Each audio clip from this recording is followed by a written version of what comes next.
l'astragale de Bayonne est une espèce protégée sur l'ensemble du territoire. Elle est bien représentée dans le département des Landes et plus rare ailleurs. On la trouve néanmoins encore à Anglette. C'est une plante qui pousse sur la partie sommitale et le revers interne de la dune mobile. Elle supporte un faible transit sableux. Elle vit plus de 3 saisons. Elle est dite vivace. Elle mesure environ de 10 à 40 cm. L'astragale est tomenteuse, c'est-à-dire qu'elle est recouverte de poils blancs. Ses feuilles sont composées de 5 à 10 paires de folioles très petites. Elles sont linéaires et les stipules sont soudées en leur centre.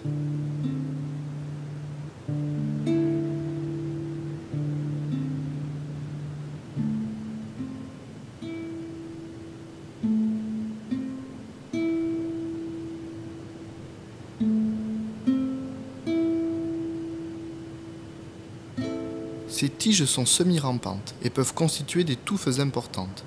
Les premiers bourgeons apparaissent dès le mois de juin et ils sont clairsemés de petits poils noirs. Le soleil estival va rapidement accélérer l'ouverture des bourgeons. Ils forment une grappe courte, de 3 à 8 fleurs environ. Les bourgeons sont maintenant couverts de poils noirs et vont petit à petit s'épanouir pour laisser place à la fleur. Le calice de celle-ci restera poilu et possède comme des dents en forme de triangle qui entourent la base des pétales. La fleur est de couleur rose violacé et s'ouvre comme si on la scindait en deux par son milieu.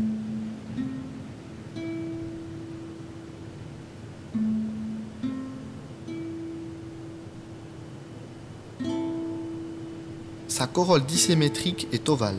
La fleur de l'astragale de Bayonne possède 10 étamines, dont 9 sont soudées et une est libre.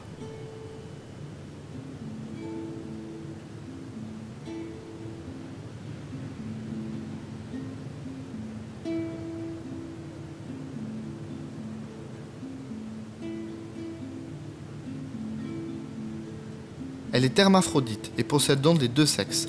Malgré cet avantage naturel, son pollen est quand même véhiculé par les insectes.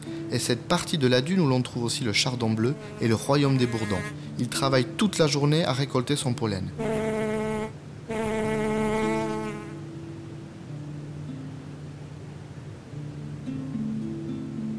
Nous voici à la fin du mois de juillet. Les fleurs commencent à arriver à maturité, les pollinisateurs ont joué leur rôle d'entremetteurs. Et c'est le moment où apparaissent les premiers fruits. Ce sont des gousses droites et renflées qui mesurent environ 1 cm de long.